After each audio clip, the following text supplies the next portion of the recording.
Salut à tous les amis, salut YouTube, c'est Mika, c'est l'heure du débrief entre l'Olympique lyonnais et le Steaua Bucarest, victoire de l'Olympique lyonnais, qualification pour les quarts de finale de l'Europa League.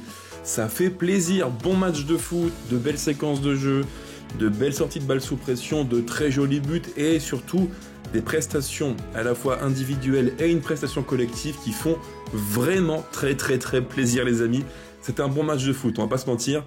On a eu parfois des matchs un petit peu décevants au cours de la saison, mais là on a vu un bon match de foot avec un bon contenu foot et ça franchement c'est le pied parce que le foot ça reste du plaisir et ce soir on a eu beaucoup de plaisir je pense, vous et moi devant la télé ou au stade peu importe, devant l'Olympique lyonnais et ça c'est vachement cool. Les gars, avant de commencer, pensez au petit pouce qui fait très plaisir, pensez aussi à activer la cloche, à vous abonner, à commenter, à me dire tout sous la vidéo, quels sont vos différents tops et flops du match, vos impressions sur ce très bon match de l'Olympique lyonnais. On commence donc, thème numéro 1, l'histoire du match. Alors ça va aller très vite les amis, il n'y a pas de grand suspense, on a fait un match de bout en bout, maîtrisé, bien amené, bien préparé je dirais, tactiquement, techniquement, très bon match de foot. En tout point, une entame de match qui dès le départ montre qu'on est bien en place. On subit très peu, en fait, il y a quasiment rien pour les Roumains durant tout le match, mais l'entame donne vraiment le tempo du match. On est sérieux, plutôt propre techniquement. Alors c'est pas non plus une entame de fou, mais elle montre bien qu'on est là en gestion et qu'on va vraiment ne rien laisser aux Roumains et pas manquer, c'est ce qu'il se passe durant tout le match. On n'a rien laissé au Steaua Bucarest. Si je prends les stats du match, on a donc 2,6 expected goals pour l'OL, 0,5 pour les Roumains, 4 grandes chances pour l'OL, 0 pour les Roumains, 18 tirs pour l'OL contre 9 pour les Roumains, 2 arrêts de gardiens de part et d'autre. Et si on prend le momentum du match, avec les différents temps faibles et forts de l'OL, le constat est sans appel. On voit que, grosso modo, mis à part deux petits moments très courts d'environ 5 minutes, l'OL a tout maîtrisé du début au coup de sifflet final. Donc victoire qui ne souffre d'aucune contestation. Et en termes de contenu, quand même beaucoup de choses qui m'ont beaucoup, mais vraiment beaucoup plu. En fait, je trouve que, j'en parlerai aussi après en détail, on voit vraiment une progression qui est, je dirais, assez marquante. Notamment dans les sorties de ballon. Ça, c'est un point qui m'a beaucoup frappé ce soir. Alors oui, en face, ça n'est que le Steaua Bucarest. On n'a pas joué un cadre européen, c'est vrai aussi, mais je tiens à dire une chose, c'est qu'en Coupe d'Europe, il n'y a pas de petits matchs. Un match de Coupe d'Europe, ça reste un match de Coupe d'Europe, et je rappelle que certains clubs français engagés en Coupe d'Europe cette saison, coucou l'OGC Nice, ont fait un parcours cataclysmique et ont eu du mal à battre des clubs bien moins huppés que Bucarest. Donc pour moi, il n'y a pas de petits matchs, mais des matchs sérieux, bien menés, et il faut dire bravo au staff et bravo aux joueurs qui font un match en tout point vraiment de très grande qualité. Alors maintenant, si on reprend la compo de l'OL qu'avait préparé Fonseca et son staff, donc 4-2-3-1, pas de surprise. 4-2-3-1 sans ballon, comme souvent je le dis, maintenant avec ballon, on voit tout sauf un 4-2-3-1 en fait. On voit plutôt un 3-5-1-1 avec Cherki comme numéro 10 qui vient soutenir le numéro 9 Mikotadze. Et surtout deux joueurs de côté qui vont le plus possible écarter. Là on avait pour le coup Abner relativement haut, presque comme un faux piston je dirais, et à droite très excentré qui repiquait souvent dans l'axe, Nuama qui a fait beaucoup de dégâts aux Roumains. Ça c'est la compo du match, et moi ce qui m'a plu les amis, vous me le direz en commentaire, c'est qu'on a vu vraiment des séquences de jeu de très grande qualité. Vraiment ce que j'aime le plus dans ce match qu'on a vu ce soir contre Bucarest, c'est les temps de match, les temps de jeu, où on est en bloc, je dirais, médian, on n'a pas la possession, on est plutôt dans notre camp installé tranquillement, et là, dès qu'on récupère un ballon, ça va super vite, ça va très vite, et ça c'est le jeu typiquement de Fonseca qui veut trouver des circuits de passe en jeu positionnel pour trouver l'espace et créer par le mouvement, par la position, le décalage. C'est un foot qui est franchement kiffant.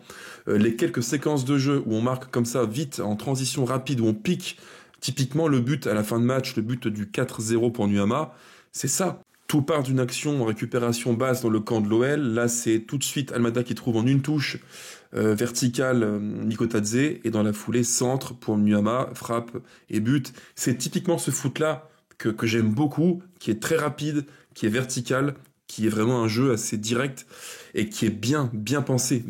Moi, j'aime beaucoup. Et en plus, quand tu combines à ça une capacité sous pression, alors quand je dis pression, c'est un grand mot parce que on n'a pas vu un grand pressing des Roumains, mais néanmoins, les quelques fois, ils ont voulu, comme ça, vient un peu plus haut dans notre camp pour nous presser, on a fait mal.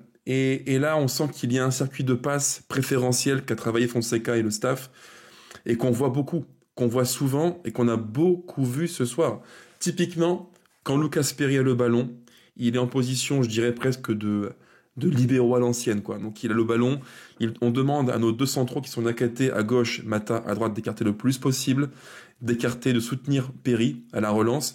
Et comme les deux centraux écartent beaucoup sur les côtés, ils vont aspirer vers eux, logiquement, le numéro 9 et le numéro 10 de l'adversaire, donc côté roumain. Et quand c'est comme ça, directement, on voit systématiquement le même circuit de passe quand l'équipe d'en face est aspirée un tout petit peu. Lucas Perry trouve sur une passe courte un relais dans le cœur du jeu. Et là, on a trouvé beaucoup, notamment Verretou, qui fait un match très solide, fiable, propre. Et ça, après, dans la foulée, quand tu crées le décalage sur une passe de Perry vers Verretou, c'est quand même plus simple, parce que tu élimines souvent 2 voire 3 joueurs au pressing.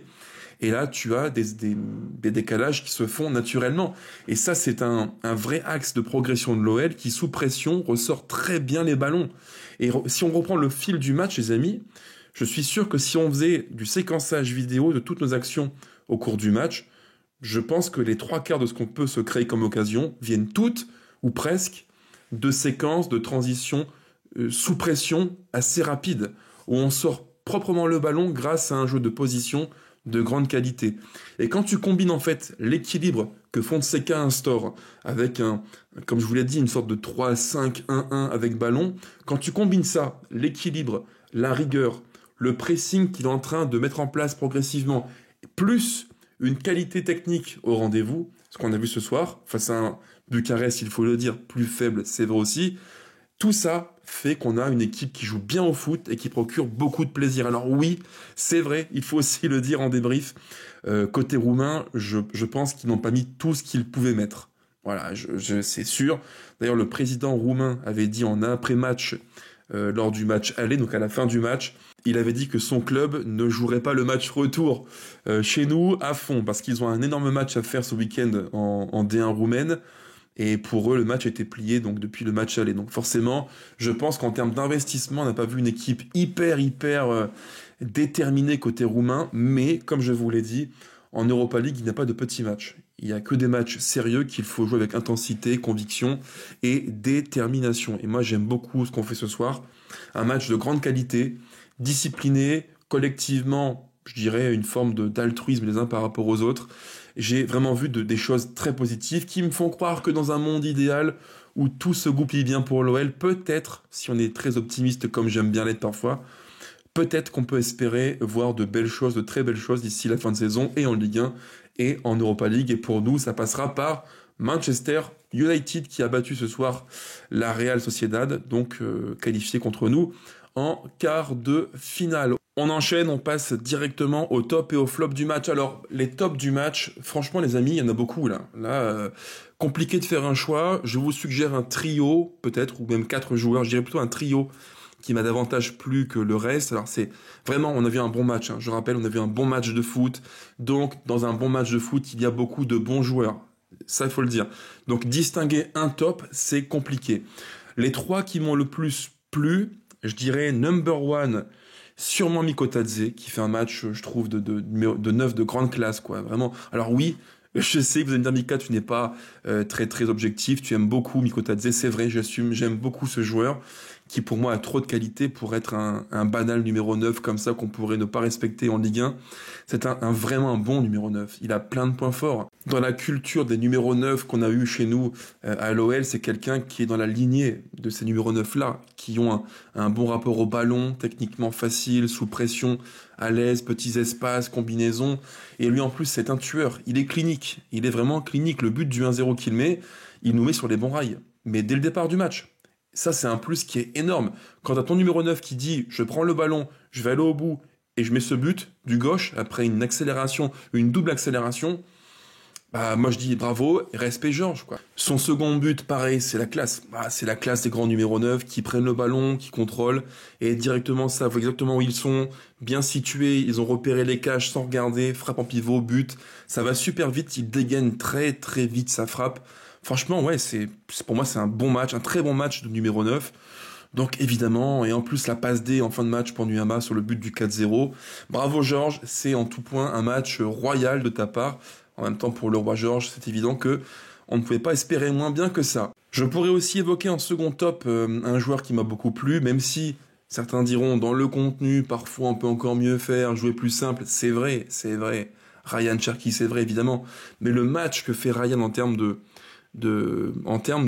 clutch player, c'est quelqu'un qui dès qu'il prend le ballon, je dirais 4 fois sur 5, c'est gros danger. 4 fois sur 5, c'est énorme danger pour l'équipe en face. Lui, il a le bouton on et off. Clairement, c'est lui. Il a l'interrupteur, Cherki. Quand il veut, il appuie sur on, la lumière éclaire le stade. Quand il n'a pas envie, quand il a moins envie, c'est plus compliqué. Mais franchement, ce qu'il crée ce soir, à partir de quasiment rien, en petits espaces, sur une inspiration, c'est fort. C'est très très fort. Et si on reprend les buts, alors évidemment, il sort à la fin du match, mais sur toutes les occasions nettes et sévères pour l'OL, il est quasiment tout le temps à la base, à la création. C'est quelqu'un qui a un pouvoir créatif et qui distribue des passes clés à l'appel, c'est trop facile. Et je sais que beaucoup me diront, Mika, attention, au cours du match, il y a des moments où c'est moins bien, il en fait trop, il peut râler un petit peu, c'est vrai, bien sûr que c'est vrai, c'est pas un joueur parfait, Cherki. Il y a des petits défauts qu'il faut corriger. Mais plutôt que de le voir comme ça, est-ce qu'on ne pourrait pas se dire que, en fait, on a affaire à un gamin de 21 piges qui, du haut de ses 21 piges, malgré tout ce qui est chez lui imparfait et à corriger, à améliorer, il te claque 18 passes D. Est-ce qu'on se rend compte? Il a mis 18 passes D saison courante. C'est le meilleur passeur en Ligue 1 et en Europa League. Rien que ça. C'est un gamin quand même qui a dans les pieds un profil qui est tellement différent. Ah, ça c'est fou. Moi, le match qu'il fait, oui, il y a des petits points à corriger. Parfois lâcher plus vite le ballon, c'est vrai. Moins temporisé, c'est vrai. Mais dès qu'il veut allumer le jeu, éclairer le jeu, bah, il peut le faire. Il y a un côté avec lui qui est presque jubilatoire. C'est un gamin qui, dès qu'il le veut, quand il le veut, où il le veut, il peut éteindre le match. Et ça, c'est encore une fois, sans faire d'enflammade, c'est la trempe des plus grands joueurs qui ont entre les pieds un talent qui est quand même très très particulier et assez singulier. Et enfin, mon troisième top du match, parce qu'il le mérite bien, je trouve qu'il fait un match vraiment complet, c'est le grand bonhomme, Ernest Nuama, qui fait un match vraiment de grande qualité. Et je trouve, c'est un point que j'évoquerai après, qu'il est l'un de ceux qui ont le plus progressé. Ce soir, il fait un match très volontaire. Beaucoup de courses, beaucoup de mouvements. Et surtout, point très important, il joue relativement juste. Il y a tellement eu de matchs où on s'est dit, moi le premier, qu'il était gonflant parce que tête baissée, court tout droit, ne réfléchit pas assez, entre ce qu'il veut faire et ce qu'il fait, il y a un écart, un peu de latence. Ce soir, pas du tout. Et depuis quelques semaines, on voit un Nuama qui est dans une bonne dynamique. Et ça, c'est pas le fruit du hasard. Évidemment que non. C'est tout le job qui est fait à l'entraînement, par le joueur, par le staff, par le coach, qui doivent lui dire « Écoute, corrige ça, ça et ça ». D'ailleurs, je fais un petit peu écho à la conférence de presse de Fonseca d'avant-match, où Fonseca dit justement, alors pas concernant Nuama, mais concernant Fofana, il dit que Malik doit progresser dans la gestion des configurations de match. Quand il a l'espace, il doit prendre l'espace. Quand il n'a pas d'espace, il doit plus temporiser. Je pense que le message est le même avec Nuama. Quand il a le ballon, il faut qu'il apprenne à gérer ce qu'il doit faire et ne pas faire. Quand il a de l'espace, il doit courir et l'attaquer. Quand il n'a pas d'espace, il doit temporiser et créer par des solutions plus collectives la différence. Et ce soir, on a vu exactement ça.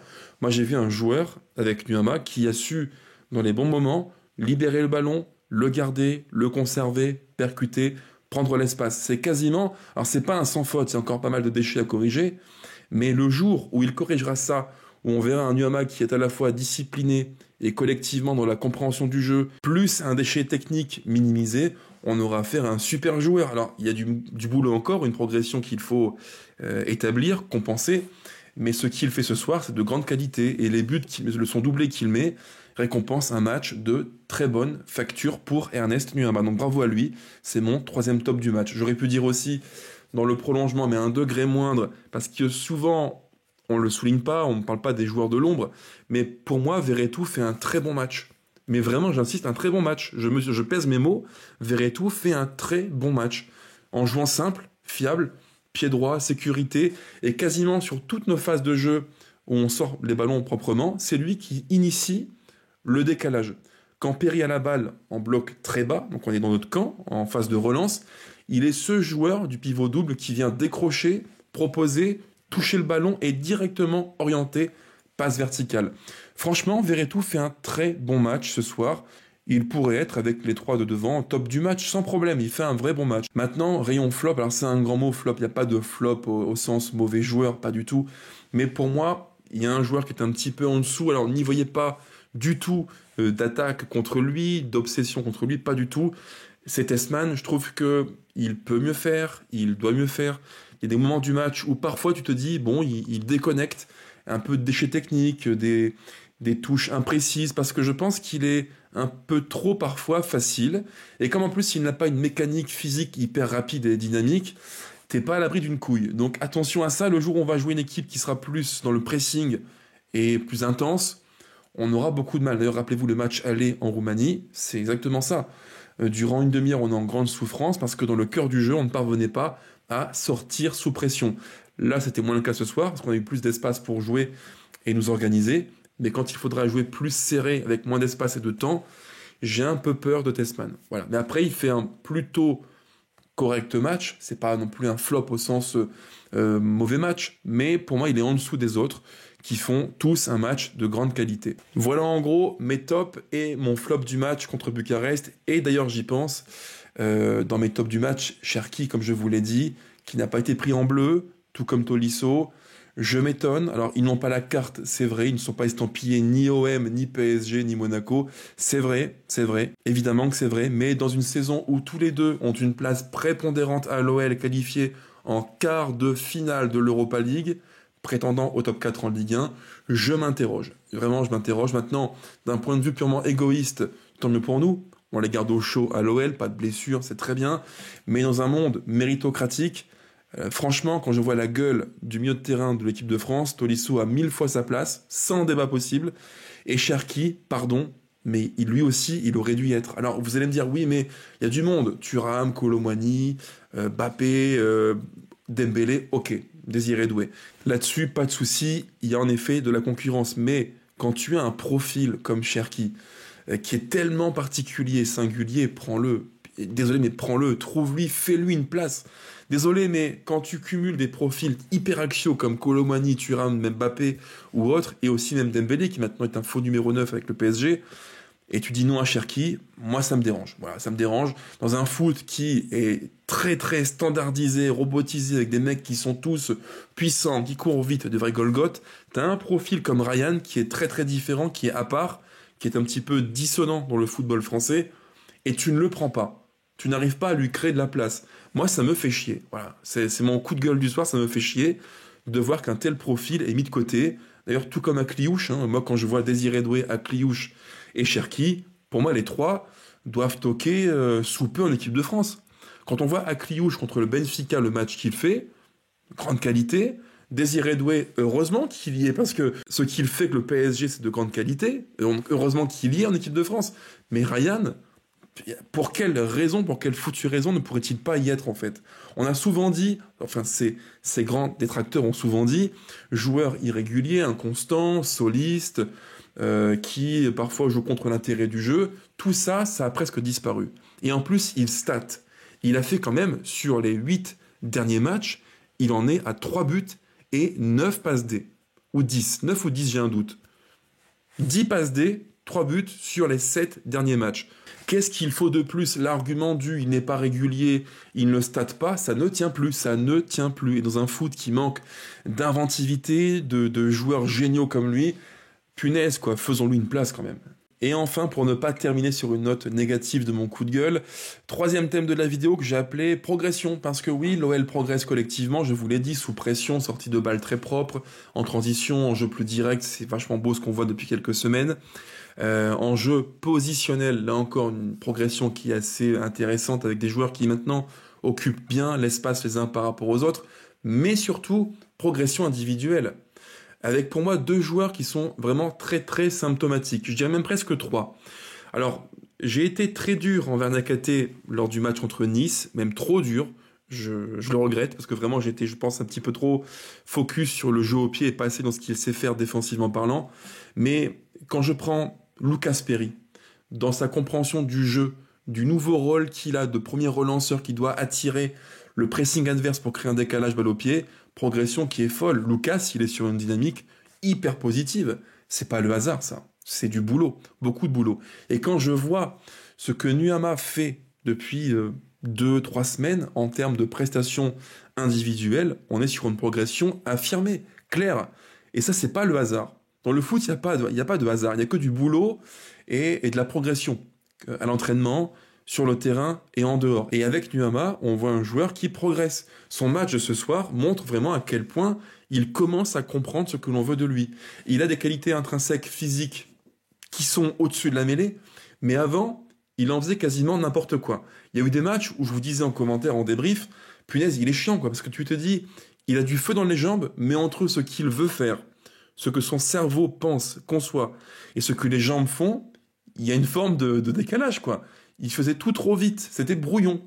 En fait, il voulait tout faire trop vite. Ce qui fait qu'il perdait en fluidité, c'était brouillon. Contre Bucarest, son match prouve que, collectivement, dans ce que demande le jeu, dans la compréhension du jeu, on voit un joueur qui progresse. Et à mon sens, c'est vraiment encourageant pour l'avenir.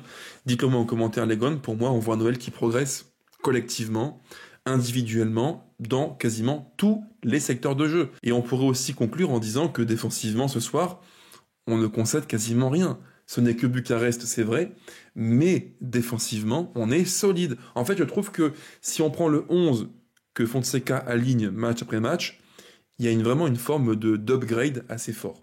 Et ça, évidemment, dans le foot de haut niveau, c'est aussi et surtout le fruit du travail du staff et du coach. Donc bravo au staff, bravo au coach, bravo aux joueurs, qualification méritée pour l'OL, et on affrontera dans un mois tout pile le Manchester United de Amorim. Voilà, sur ce les gones, portez-vous bien, pensez au petit pouce qui fait très plaisir, pensez à commenter et me dire vos différents points de vue sur le match. Ciao ciao, allez l'OL et rendez-vous ce week-end pour le match contre Le Havre.